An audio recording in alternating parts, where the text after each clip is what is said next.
Sejarah revolusi industri. Revolusi industri ini adalah dapat dikatakan sebagai perubahan mendasar dari ekonomi agraris yang dianut negara Inggris saat itu menjadi sistem ekonomi industri.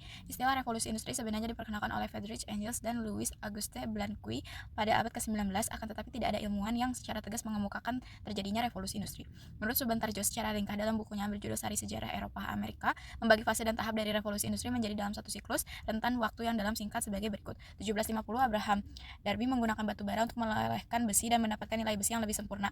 Kemudian 1763 James Watt menemukan mesin uap, 1768 Arkwright menemukan mesin pemintal, 1802 Symington menemukan kapal api, Trevithick menemukan mesin lokomotif, 1816 Niepce menemukan sepeda, 1827 Niepce menemukan sebuah alat pemotret atau phototensel, 1832 Morse menemukan mesin telegram, 1840 Grove mendapatkan lampu listrik, 1846 Howe menemukan sebuah mesin jahit, 1872 Muybridge menemukan sebuah prinsip untuk bioskop, 1876 Graham Bell menemukan telepon, 1887 Daimler menemukan sebuah mobil uap, 1895 Marconi menemukan sebuah mesin radio.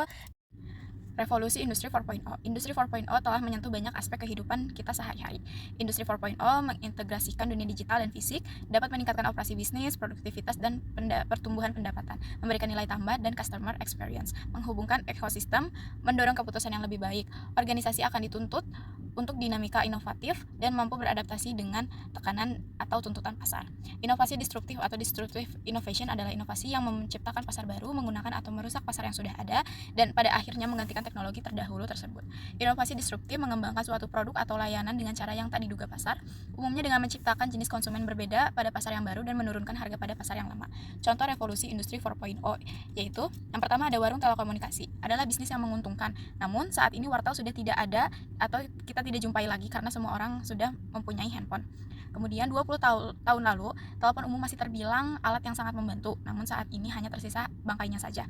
Kemudian 10 tahun lalu, BlackBerry merajai chatting di Indonesia. Semua orang selalu meminta PIN BB, namun sekarang sudah dilibas oleh Android dengan WhatsApp dan Line. Dan 10 tahun yang lalu, Yahoo adalah raksasa dunia internet, tapi sekarang habis dilindas oleh Google. Kemudian 10 tahun lalu, Anda pesan hotel dan tiket pesawat lewat travel agent. Fakta hari ini ribuan travel agent berguguran tergantikan dengan adanya Traveloka, Agoda, Pergi-Pergi, dan lain-lain.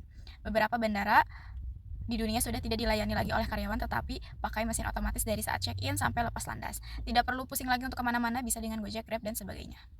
Dan ada pun karakteristik bisnis digital, yaitu segala hal yang bisa digital akan jadi digital, pergeseran ke subscription based business model dari memiliki menggunakan on demand siklus produk yang lebih pendek, ultra personalisasi, informasi yang transparan, reputasi dan kepercayaan, disintermediasi, proses menjadi data centric, proses secara mobile.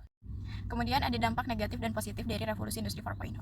Dampak positif revolusi industri 4.0 yaitu kemudahan dan dalam mengakses informasi dikarenakan dapat menggunakan gadget maupun teknologi lainnya, efektivitas dalam bidang produksi dengan mengganti tenaga manusia yang ada dan menggantinya dengan teknologi mesin, selain mengurangi biaya produksi karena mengurangi penggunaan tenaga kerja. Dengan menggunakan teknologi dapat meningkatkan hasil produksi, dapat meningkatkan pendapatan nasional karena dapat memproduksi barang dalam waktu yang relatif singkat dengan kualitas yang baik.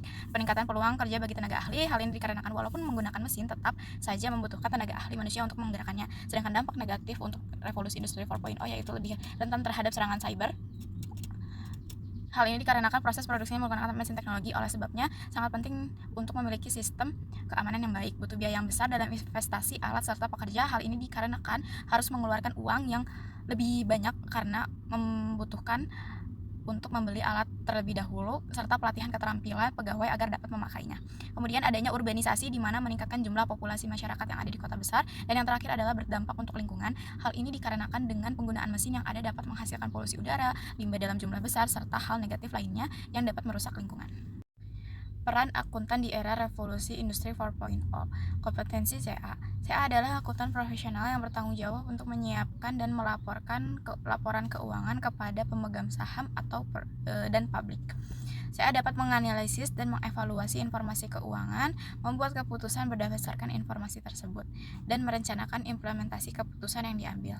CA dapat bertindak sebagai konsultan mengenai masalah akuntansi, perpajakan, keuangan, pelaporan manajemen, dan sistem informasi, serta diberikan lisensi untuk mendirikan kantor jasa akuntansi selain jasa asuransi.